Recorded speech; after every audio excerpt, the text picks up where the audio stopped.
大家好啊！我係 Wonderful。喺2026年嘅1月，我喺香港逗留咗4個星期，去咗唔同嘅地方食嘢。今條片係我喺香港1月遊嘅最後一條片啦。我哋食咗好受歡迎嘅平靚正煲仔飯同埋鑊氣小炒，又去到鴨脷洲小店。乜嘢係一夜情馬友？朋友帶我哋參觀環境清幽嘅園景綠樹成蔭，裏頭有一間好高質嘅齋菜，食物好精緻啊！喺香港區喺繁華鬧市裏頭有間性價比高嘅咖啡甜品店。如果你喜歡我嘅影片，就俾個 like 同埋免費訂閱我嘅頻道啦。好多人等位啊！呢度嘅評分呢就有3.6，唔算高，但係好多人排隊嚟食㗎喎。唔同時段有唔同嘅價錢㗎喎。因為我哋得2個人，所以通常都係要搭台㗎啦。大約等咗15分鐘就有位啦。咦？見到中學生喺指定日子同埋時段係有9折優惠㗎喎，可以俾錢加你中意食嘅嘢或者飲嘢，有好多選擇喎。師傅不停咁樣喺度整緊煲仔飯啊！天氣熱呢，真係好辛苦㗎。呢個師傅呢就好忙咁準備食材俾另一個師傅整煲仔飯啦。我哋點咗餸之後先至見到呢一個潮式炸蠔餅啊！1至14嘅經濟客飯呢，午市同埋晚市嘅價錢呢係有13蚊嘅分別㗎。溫馨提示：用餐時限呢係2小時㗎。哇！呢個例湯好正啊！因為我哋點咗2個餐啊，佢就俾咗個中湯我哋啊，係大啲嘅。見到湯底嘅顏色就知道佢煲到好濃郁啊！青蘿蔔紅蘿蔔湯嚟喎，哇！好近，好正嘅青紅蘿蔔味啊，好飲喎！加9蚊嘅呢個霎通菜配腐乳醬，好啱我哋啊，因為少啲油啊。通菜好青綠啊！霎通菜呢口感爽脆啊，軟滑得嚟唔油膩啊，加埋啲腐乳醬呢鹹香得嚟惹味啊！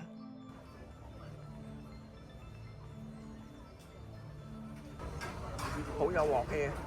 加埋咁大碗飯，加9蚊有菜，仲有例湯，哇！好抵食啊！59蚊嘅下午茶，夠鑊氣，好惹味喎，冇怪味，味道調校得唔錯。鵝腸嘅口感呢唔韌㗎，鵝腸唔係咁爽脆，有少少腍。鵝腸爽爽地啦，即係唔係超爽嗰啲咯，都 OK 嘅，味道都適中。小炒王79蚊咋，咁大碟。呢個小炒王都係包白飯同埋例湯㗎。因為我哋點咗一個煲仔飯啊，所以我哋冇要白飯啦，唔想嘥嘢。青紅椒同埋韭菜花都爽甜㗎。有啲蝦乾啦，蒜油啦，冬菇啦，有腰果、黃椒、韭菜花、紅椒，口感同埋味道呢都豐富同埋有層次㗎。哇！熱辣辣啊！有啲飯焦啊！哇！刮唔到啊！刮下刮下，終於見到飯焦啦！飯焦好脆，黃鱔嘅肉都有質感㗎，燶底啊！遲咗鏟地佢，應該一早要鏟起佢。呢個黃鱔煲仔飯都 OK 㗎。40蚊加幣，食大約40蚊加幣。總括嚟講，經濟抵食，有鑊氣，款式多，服務呢唔錯嘅，用餐環境唔係好舒適，同埋比較嘈雜一啲。好多人等位啊！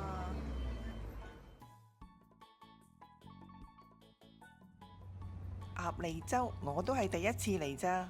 鴨脷洲呢係位於香港仔嘅對面㗎喎。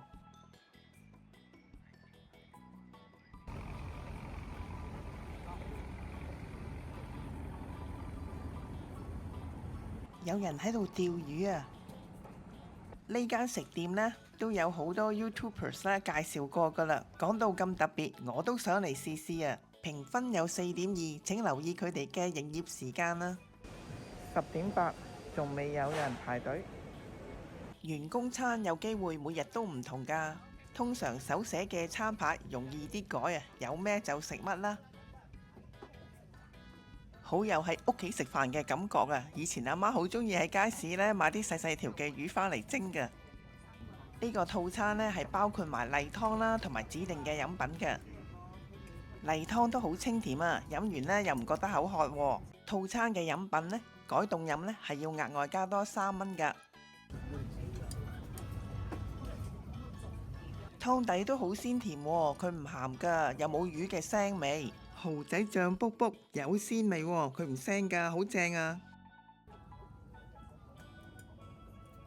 我自己呢，好耐冇食過瀨尿蝦啦，唔知味道係點嘅呢？老鼠拉龜啊，唔記得咗點樣去剝個殼嚟食添。我哋點咗1份嚟試試，有2隻，反轉隻瀨尿蝦嚟睇睇先。瀨尿蝦呢，以前喺香港食過，斑馬瀨尿蝦就第一次食啦。我以前食過嘅普通瀨尿蝦嘅殼呢，好硬同埋有刺㗎。普通瀨尿蝦嘅肉質呢，彈牙同埋有咬口㗎，價錢又平啲啦。呢2隻斑馬瀨尿蝦呢，就多肉啲，大隻啲，個殼薄啲同埋軟啲㗎。雖然有金鉸剪，我哋都唔識剪啊。老闆好好人啊，主動幫我哋剪開隻斑馬瀨尿蝦。對我自己嚟講呢，瀨尿蝦呢係好鮮好味啊，但係食嗰陣時呢有啲難度咯。係啊，兩邊剪呢，你可以剪開。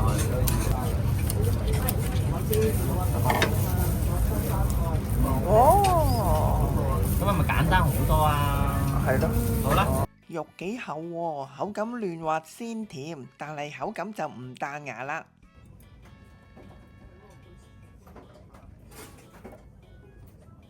條魚雖然細細條，但係賣相都幾吸引喎，仲係好熱啊！快啲食啊！哇，好實淨嗰啲肉。哇，啱啱熟。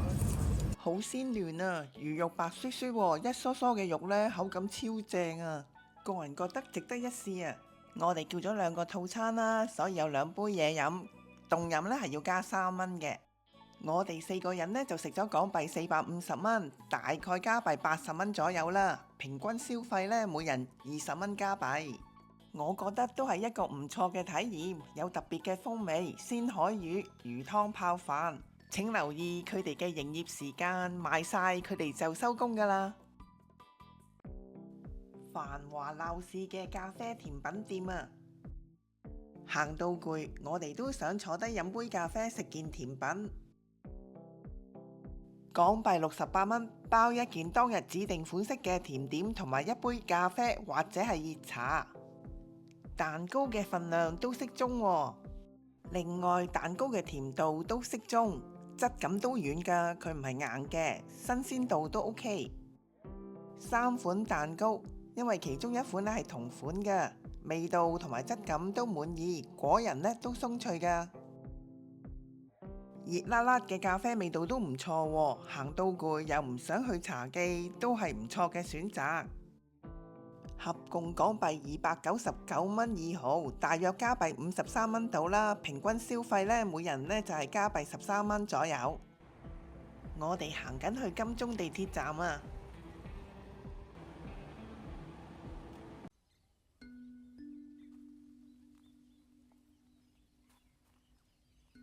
由港鐵鑽石山站 C2 出口步行大概6分鐘就到㗎啦。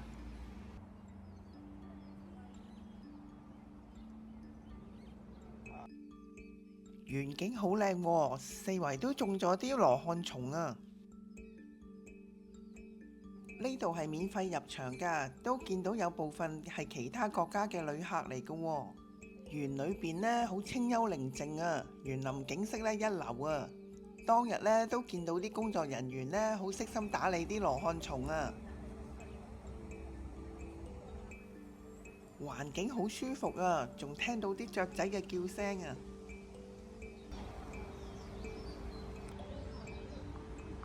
當日淨係喺度維修緊呢一邊嘅園區啊，所以唔入得去啊。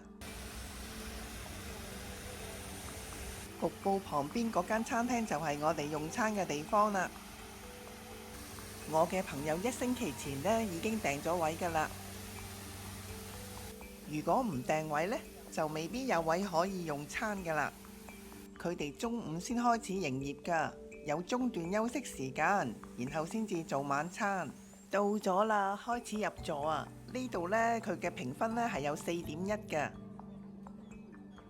呢度係有最低消費嘅喎，午市呢每人港幣150蚊，晚市呢就係180蚊。見到張單呢係冇加1服務費嘅喎。我哋點咗一個是日套餐同埋另外4款食物，合共港幣呢624蚊，大約加幣係111蚊度啦。呢個係套餐嘅例湯。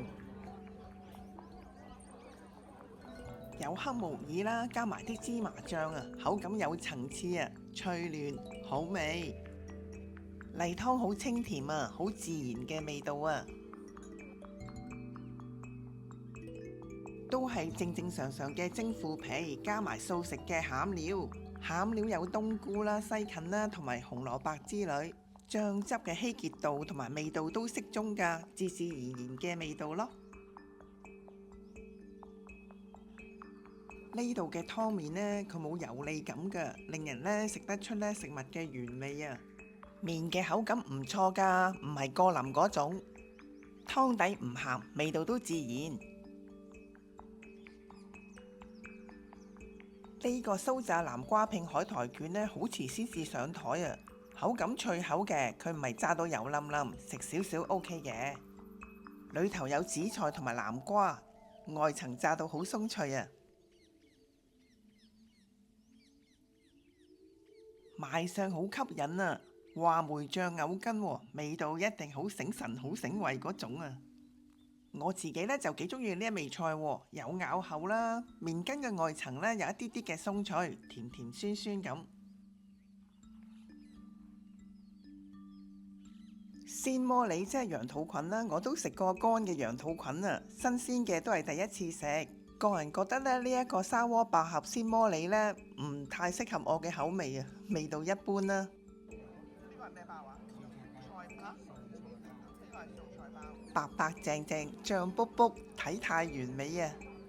平平凡凡嘅素菜包又幾好食喎，都見到有其他食客有點呢一款包啊。